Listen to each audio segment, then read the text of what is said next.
Hello, and welcome back to the channel. As most of you know, I'm Topher. And for those of you who don't know and just randomly decided to click on a video, welcome to the channel. I'm Topher. Thank you for stopping by. So we're here to do a reaction, and we're getting back into some more Cherry Magic. We're diving into episode 7. I just finished reacting to episode 6, and we were left on this cliffhanger where Kurosawa finally just outright admitted his feelings to Adachi. Not that Adachi didn't already know, because he can read minds and he knows what's going on in his head, but Kurosawa finally said it out loud.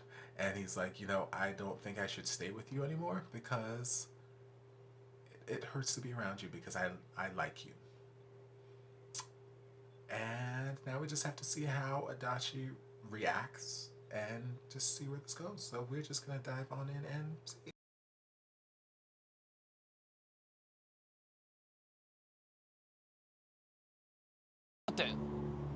俺たち男だし同期でいた方が楽だし But let him finish. 分かってるよ Let him finish, Kurosawa. Yes, just listen.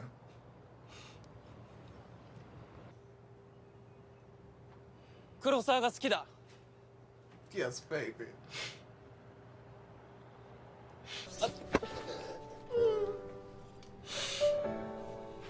Oh. You can hug him back, Adachi.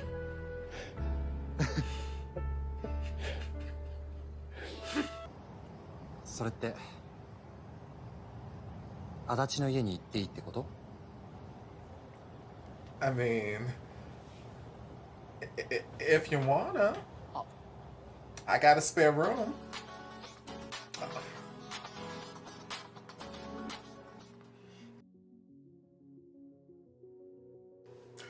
See, and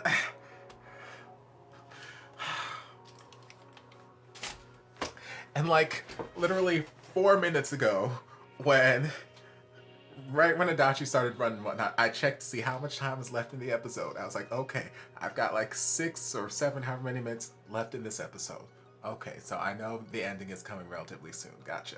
And even still, I got so caught up in just the moment of what was happening and everything there that, like, I thought the moment probably would have come when Adachi first got to Kurosawa. But then we got past that moment when we got to the whole hug and whatnot, and then I thought, okay, the episode's gonna end with a hugging.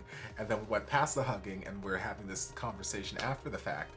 And I'm like, okay, well, cool. I just forgot about the episode ending and I'm caught up in the conversation. And then it's not really a cliffhanger, but they got me again where the ending of the episode was just like, it came out of nowhere. I'm like, mid-conversation, let me find out what's gonna happen. It's not gonna go watch another episode, but oh my goodness.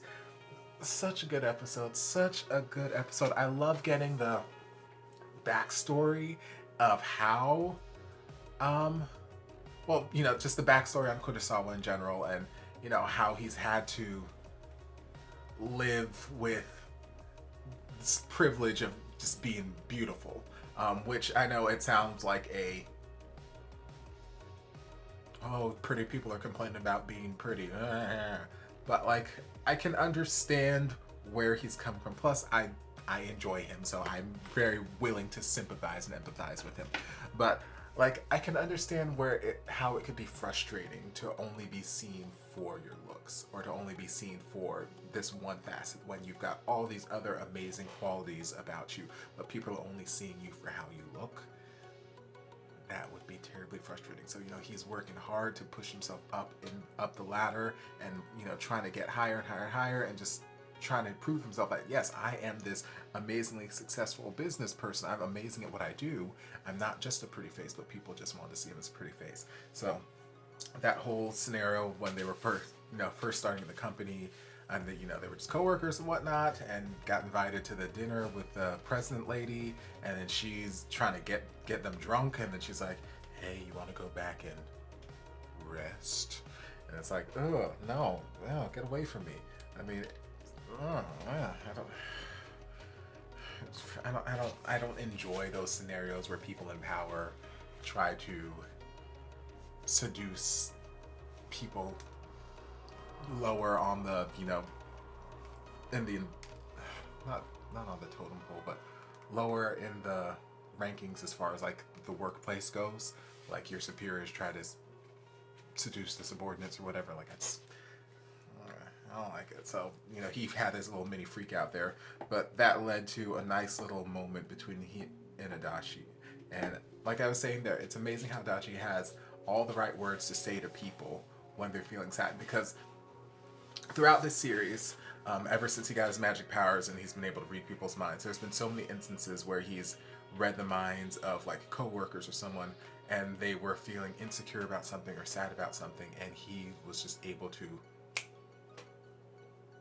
pull out a script out of his ass and just like, hey, say all the right words to make them smile, to make them feel better. He did it with the female coworker when they went on their little trip to the bakery or whatever it was before they were almost mugged or whatever.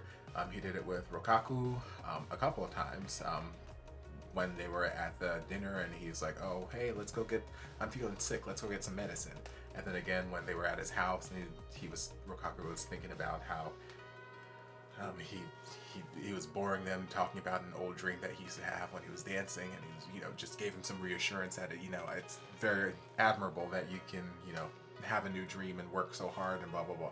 Like, he has all the right words to say at those times, but then when the person who absolutely adores the ground that he walks on is like, hey, I like you, he ain't got nothing to say, and I'm like, oh, frustrated. But yeah, it was nice getting that backstory and just having that moment where we can see, okay, this is where those seeds of love were first planted in Kurosawa's heart. And yeah, it's just nice to get that backstory. And just to get some more insight into his personality and how, yes, on the outside he's portraying this person who's got it all together, and he's unbothered by the fact that, oh, everyone's saying how handsome he is, blah blah blah. But in a sense, it kind of hurts, it's kind of frustrating, and he's kind of had to just deal with it his whole life. But I mean, God, he is beautiful in that face. Oh Lord. But yeah, I'm glad that Adachi came to a realization, because it's one thing to have the feelings for someone, but it's another thing to consciously be aware that, yes, these are the feelings that I'm feeling. Because like the whole issue at the end of the episode, like Adachi, he just seemed confused and he didn't know how to, or was it not the end of the episode, beginning of this episode, he didn't know how to verbalize. It's like, I know I need to stop him, but if I stop him, then what do I do then? And he just seemed confused about the whole thing. He didn't know, because he's not done this before. He's not been in love before. He's not liked someone before. He's not been in a relationship. He doesn't know what to do.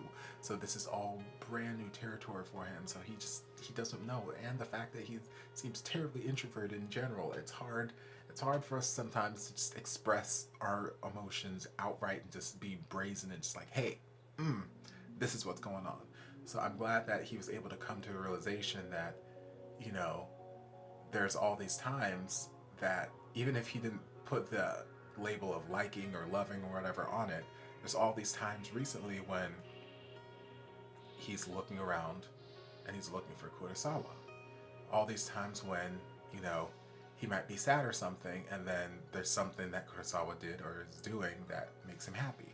Like, there's all these things, all these good moments that he and Kurosawa have had, and, he doesn't want that to just go away. He doesn't want Kurosawa to just everything to go back to normal. He had that moment of realization. It's like, thank God, thank the Lord. And he's like, okay, I'm gonna get my man.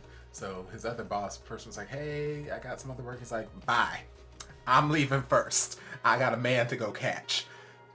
Thankfully, fortunately, Kurosawa was on that bridge, or he was walking that direction. I guess that's a place that he walks frequently or something, maybe, or maybe it was just coincidence and Adachi just happened to come across him. I don't know, but thankfully he was there, and I'm so super proud of Adachi being able to just, again, get up the courage to just say what was on his mind, say what was in his heart, because it is so hard for some of us.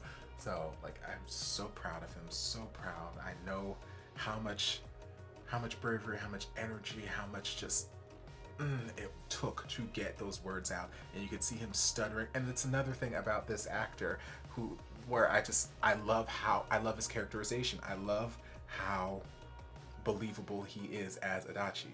like the nervous repetition of words, the nervous, stumbling over words, the nervous actions, and just like he plays it so well. He does it so well. I believe him so much, and every time he's on screen, I just want to hug him. I want to hug him and just take care of him. I want to protect him. He needs to be protected at all costs. And then Kurosawa, like, I'm happy. I'm very, very happy in this moment. And then he's like, are you sure? He's hugging him. He's like, are you sure? Because, even if you want to go, I'm not going to let you go. And I'm like, obviously, Adachi's not quite sure what's happening because he's hugging him like this. And then finally he brought it in. And then you saw the immediate just change in Kurosawa's face. And he's like, okay, we're going to lean in a little bit more to this hug. And that's just a sweet little moment. And then they're having, I like the fact that they gave me the conversation after the fact. Because, like, that very well could have been the end of the episode, and then we just come back the next episode the next day at work or something. But I'm glad that they gave me that sort of after happily ever after moment where it's like, okay, what do we do now?